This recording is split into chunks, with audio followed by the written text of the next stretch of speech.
Hello everyone. आज का topic है वो पॉलिटी से है। पॉलिटी का कम से कम आपका 500 क्वेश्चन यहाँ पे मिलेगा जो कि सारे के सारे एग्ज़ाम से रिलेटेड है। तो 500 प्लस आप लोगों को पॉलिटी में सारा क्वेश्चन मिलेगा। उसके बाद पॉलिटी का जब कंप्लीट हो जाएगा तो आप लोगों को किस में मिलेगा, वो हिस्ट्री में मिलेगा। हिस्ट्री पॉलिटी हम लोगों का चल रहा है। तो इससे पहले की वीडियो में मैंने पार्ट 1 पार्ट 2 पॉलिटी बताया है कि उसके अंदर जितने भी इम्पोर्टेंट आर्टिकल था वो मैं बताई थी। अब आगे हम लोग चलते हैं। अगर आप लोग इसका PDF लेना चाहते हैं तो क्या करेंगे, यहाँ पे आप जाएंगे क्या बोलते हैं, टेलीग्राम पे जाएंगे। टेलीग्राम पे जाने के बाद क्या करेंगे, @science-with-shahin आप सर्च मारेंगे, ये आपको मिल जाएगा। यहाँ पे टेलीग्राम पे मिल जाएगा, ग्रुप मिल जाएगा। टेलीग्राम पे ग्रुप मिलने के बाद क्या होगा, वहाँ पे आपको PDF सारा अवेलेबल है, देख लेंगे। चाहे वो आपका साइंस से रिलेटेड हो या SST हो या किसी भी फील्ड में हो, जो भी अपलोड होता है यहाँ पे अपडेटेड होते हैं, सबका PDF यहाँ पे मिल जाता है। चलिए हम लोग स्टार्ट कर रहे हैं। फर्स्ट क्वेश्चन से स्टार्ट कर रहे हैं कि क्या कह रहा है। ये सारे के सारे इंपॉर्टेंट है जो कि सारे एग्जाम से ये रिलेटेड है।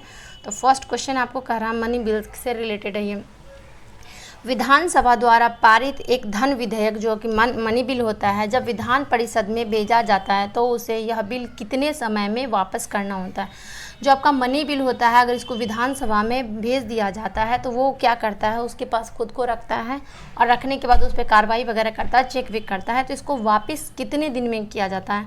तो इसका राइट आंसर क्या होगा, आप लोग मुझे बताएंगे कि इसका राइट 14 दिन में किया जा सकता है, या 3 वीक पे किया जा सकता है, या 20 डेज़ पे किया जाता है, 21 डेज़ पे, या 10 डेज़ पे किया जाता है। तो इसका राइट आंसर आपका हो जाएगा 14 डेज़ हो जाएगा, जो कि 14 डेज़ में क्या किया जाता है, मनी बिल को वापस कर देना मैंडेटरी होता है। ठीक है, चलिए इसका राइट आंसर हो गया। नेक्स्ट क्वेश्चन है, मनी बिल की परिभाषा भारतीय संविधान के किस अनुच्छेद में दी गई है। मनी बिल जो है आपका, इसका जो डेफिनेशन है, पूछा जा रहा है कि किस आर्टिकल के अंदर दिया गया है। तो इसका राइट आंसर क्या होगा बताएंगे। 123 ये तो होगा नहीं, 100 तो ये होगा नहीं। तो इसमें से या तो आपका 110 हो सकता है या 352 जो होगा वो तो कभी हो ही नहीं सकता। तो इसका राइट आंसर आपका क्या हो जाएगा, 110 हो जाएगा। 110 मनी बिल के बारे में डिफिनीशन दी गई है आपको, आर्टिकल 110 में दिया गया है। नेक्स्ट क्वेश्चन है, भारतीय संविधान का अनुच्छेद 211 में विधानमंडल में चर्चा पर प्रतिबंध है। किस चीज़ पे प्रतिबंध है वो आपको बताना है। ये किससे संबंधित है, मतलब पूछा जा रहा है कि 211 जो आर्टिकल है विधानसभा में क्या किया गया है, इसको विधानमंडल के ऊपर चर्चा किया गया।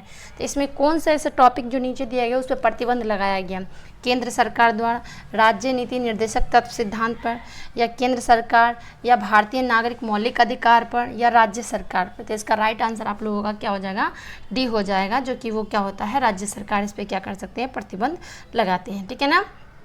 नेक्स्ट क्वेश्चन है, शिक्षा जो एजुकेशन है, जो शुरू में एक राज्य विषय थी, स्टार्टिंग में जब क्या था आपका एजुकेशन जो था वो आपका किस चीज़ में था, ये आपका कंकरेंट लिस्ट में था।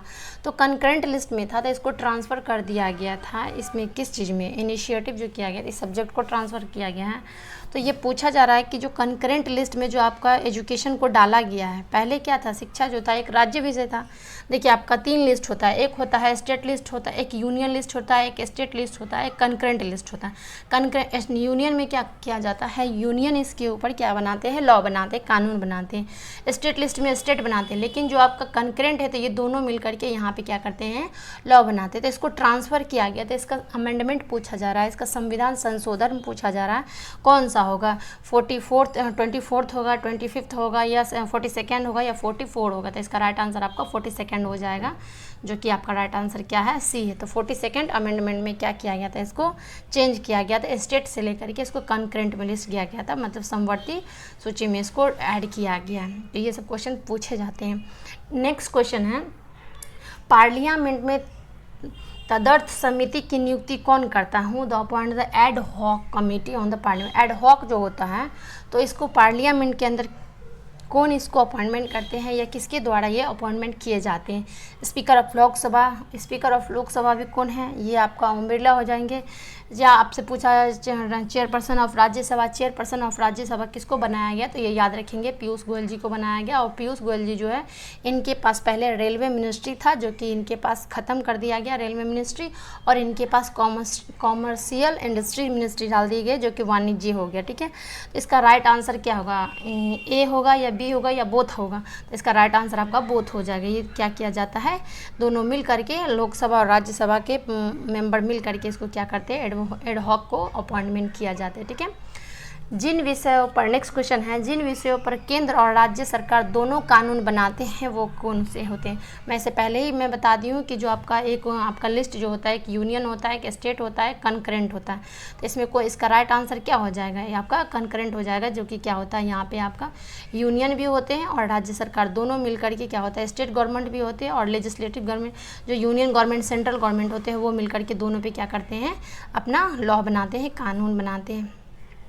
नेक्स्ट क्वेश्चन है, गोवा, दमन और दीव के क्षेत्र को किस संशोधन द्वारा, विधेयक द्वारा भारतीय संविधान में शामिल किया गया।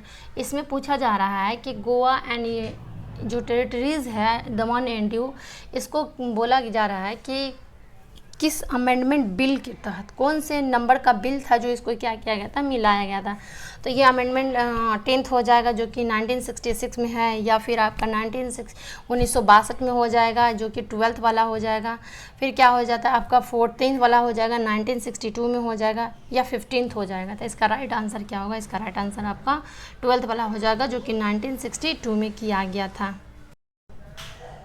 नेक्स्ट क्वेश्चन है आपका, ये सब क्वेश्चन बहुत ही इंपॉर्टेंट है जो कि पूछे जाते हैं और पूछा गया ये क्वेश्चन। निम्नलिखित में कौन राज्य की परिषद का पादेन अध्यक्ष है। मीन्स पूछा जा रहा है कि एक्स ऑफिसो जो होते हैं, जो एक्स ऑफिसो के जो chairperson of the council state होते हैं, इनमें से कौन होते हैं या अध्यक्ष कौन है, ये पूछा जा रहा है। गवर्नर होंगे या चीफ मिनिस्टर होंगे या राष्ट्रपति या उपराष्ट्रपति। तो इसका राइट आंसर आपका क्या हो जाएगा, वाइस प्रेसिडेंट होता है, जो कि ये राज्यसभा का भी कौन होते हैं, हेड होते हैं।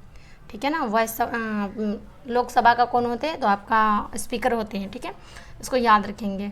नेक्स्ट क्वेश्चन है, निम्नलिखित में कौन सा अनुच्छेद पद सभी नागरिकों के लिए सामान्य न्याय और मुफ्त कानून सहायता को बढ़ावा देता है। इसमें से पूछा जा रहा है कि ऐसा कौन सा आर्टिकल है जो लीगल ही तरीके पे क्या किया जाता है, सिटीजनशिप को कुछ चीज़ें, कानून वगैरह इनको सहायता मिलता है। तो ये जैसे ही पूछा जा रहा है कि दिया जाए, तो ये जितना भी आर्टिकल आपको दिख रहा है ये सारा का सारा क्या है, DPSP से रिलेटेड है, डायरेक्टिव प्रिंसिपल ऑफ स्टेट से रिलेटेड है ये। और ये जो होता है आपका पार्ट 4 में होता है। किस पार्ट में होता है, पार्ट 4 में होता है, जो कि 36 से लेकर 36 से लेकर के 51 तक होता है। और एक आ जाता है आपका ड्यूटी जो कि 51 का में हो जाता है। तो इसका राइट आंसर क्या हो जाएगा, जो कि देखिए ये जो होता है DPSP जो होता है ये स्टेट पे डिपेंड करता है। और ये स्टेट पे जो डिपेंड करता है, इसमें आर्टिकल आपको 37 में बोल दिया जाता है कि ये क्या होते हैं, आप न्याय में इसके थ्रू, अगर आपको सरकार जो है या राज्य जो है अगर आपको प्रोवाइड नहीं कर रहा है जो भी चीज़ DPSP में लिखा हुआ है, जो भी आपका आर्टिकल कितना हो जाएगा 36 से लेकर के 51 तक जितनी भी बात लिखी हुई है, अगर प्रोवाइड नहीं कर रहे हैं सरकार, तो ये क्या हो सकती है, ये आप इसके खिलाफ मतलब कार्रवाई नहीं कर सकते हैं, क्योंकि ये 37 में क्लियर ही लिखा गया है कि ये न्यायालय बाध्य, ये मतलब न्यायालय में नहीं जा सकते हैं। ठीक है, तो इसका राइट आंसर आपका क्या हो जाएगा, 39A हो जाएगा। ठीक है, इसका राइट आंसर क्या हो जाएगा, 39A बोलता है कि आपको न्याय और मुफ्त कानूनी सहायता दी जाएगी। मीन्स कि अगर आप मतलब मान लीजिए कि कोई केस वेस लड़ना है या कुछ किया जाता है, वो गरीब है, उसके पास कोई कानूनी से मतलब ये नहीं मिल रहा है या उसको हेल्प नहीं मिल रहा है, तो क्या कर सकते हैं, सरकार उसको क्या कर सकते हैं, गवर्नमेंट उसको वकील वगैरह दे सकते हैं। फिर इसका राइट आंसर याद रखेंगे। नेक्स्ट क्वेश्चन है, निम्नलिखित में कौन ग्रास रूट लोकतंत्र से संबंधित है। ग्रास रूट जो होते हैं डेमोक्रेसी में किससे संबंधित है, शक्तियों का विचलन से होता है, या आपका शक्तियों का विकेंद्रीकरण से होता है, डिसेंट्रलाइजेशन ऑफ पावर से होता है, या पंचायती राज सिस्टम से होता है, या इसमें से सभी होते थे। इसका राइट आंसर आपका हो जाएगा ऑल हो जाएगा, क्योंकि ये सभी से रिलेटेड होते हैं। ठीक है ना। नेक्स्ट क्वेश्चन है, केंद्रीय शतकर्ता आयोग को प्रतिवर्ष अपने प्रदर्शन पर एक रिपोर्ट पेश करनी होती है, जो निम्न में से कौन है। तो ये बताएंगे आप मुझे कि सुप्रीम कोर्ट लिखा हुआ, हाई कोर्ट लिखा हुआ, इसको याद रखेंगे कि सुप्रीम कोर्ट जो होता है इसके लिए आर्टिकल आपका कितना हो जाएगा, इसके लिए आर्टिकल हो जाता है 124 हो जाएगा। आपका हाई कोर्ट अगर पूछा जा रहा है तो इसके लिए 1214 हो जाएगा। 214 मीन्स कि देखिए सुप्रीम कोर्ट के लिए हो जाएगा 124 हो जाएगा, और इसके हाई कोर्ट के लिए 214 हो जाएगा। जस्ट इसको 1 को आगे पीछे कर देना है, बस अब हो जाएगा। पार्लियामेंट के बारे में मैंने बताया था कि इसके लिए 79 होता है और राष्ट्रपति के लिए आपका 52 होता है। तो ये आर्टिकल सब पूछे जाते हैं। तो इसका राइट आंसर आपका क्या होगा, राष्ट्रपति हो, जो कि राष्ट्रपति क्या करते हैं, इस पर अपना रिपोर्ट परफॉर्मेंस करते हैं। ठीक है, नेक्स्ट क्वेश्चन है, भारतीय संविधान के अनुच्छेद 1 में भारत को क्या कहा गया। जैसा कि मैं बताई थी आप लोगों को कि पार्ट 1 में 1 से लेकर के 4 तक दिया होगा। आर्टिकल 1 से लेकर के कहाँ तक दिया है, आपका पार्ट 4 में दिया गया है। आर्टिकल 1 से लेकर के 4 तक दिया गया, जो कि आर्टिकल 1 में बोलता है कि भारत राज्यों का संघ है। देखिए संघ का हिंदी, देखिए अगर union of state, union of federalism ये देखेंगे तो थोड़ा कन्फ्यूजन हो जाएगा, इसलिए इंग्लिश वर्ड को थोड़ा देखेंगे। ठीक है ना, तो इसका राइट आंसर हो जाएगा यूनियन ऑफ स्टेट, भारत राज्यों का संघ है। मतलब कौन सा राज्यों का संघ है, तो मैं बता दी हूँ। नेक्स्ट क्वेश्चन है, भारतीय राजनीतिक में कौन सा सर्वोच्च है। इसमें पूछा जा रहा है कि इसमें जो दी हुई है तो सबसे सर्वोच्च या हाईएस्ट मतलब कौन सा है इसमें। तो देख रहे हैं इसमें जो सब पोस्ट दिख रहा है वो आपका कौन हो जाएंगे, कॉन्स्टिट्यूशन ही हो जाएंगे। जाहिर सी बात है, क्योंकि कॉन्स्टिट्यूशन के अंदर ही सब कुछ यहाँ पे आता है, तो जाहिर सी बात है कि ये सर्वोच्च हो जाएंगे, हाईएस्ट हो जाएंगे।